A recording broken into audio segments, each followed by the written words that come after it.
So I'm going to go over the instructions for converting your data table into a graph for your DYOE experiment. Here are the instructions on slide 70 of the physics PowerPoint that you can see right here. So I'm just going to go through step by step and show you what this will look like. So in a new spreadsheet on Google Drive, you can do this by clicking New in the top left. And then Google Sheets, you'll want to click that. And then here I already have a sample created. You do not need to share this whole spreadsheet with me because I should already have access to your data table in your final presentation. So you'll go ahead and label your independent variable on the left column, your dependent variable in the right column. Notice that this is the average. So if you took something like distance for your dependent variable, you would insert the average values. You need at least 3 rows of data here, ideally 4 or 5. From there, you're going to highlight this selection, and then you're going to click up here, Insert, and then all the way at the bottom, click Chart.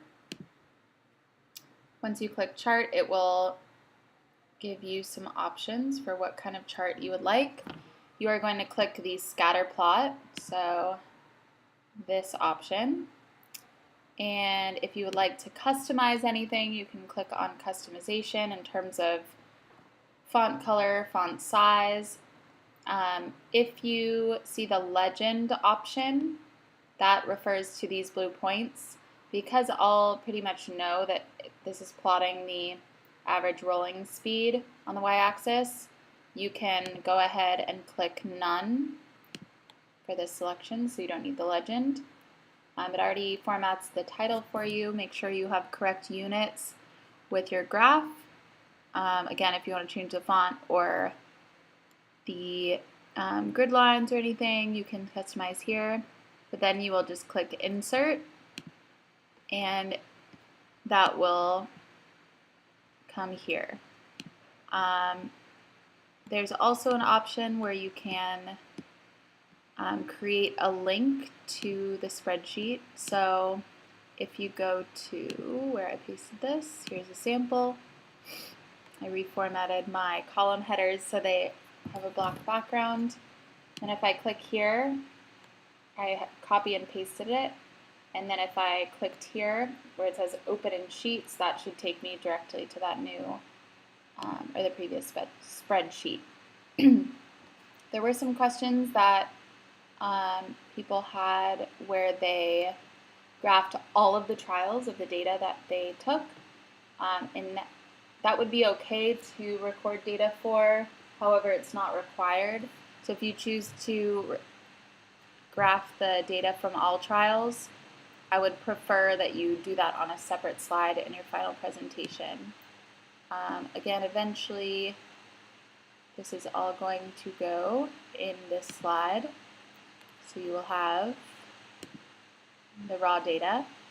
Delete any columns that you have here if you didn't fill them in by right-clicking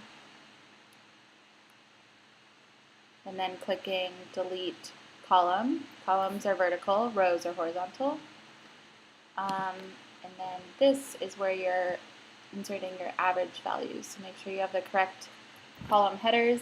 In some cases, you may not need an equation. So this is just an example. You don't necessarily need an equation if it wasn't true for your experiment. Then you'll insert your graph and write a statement in red highlighting the trend.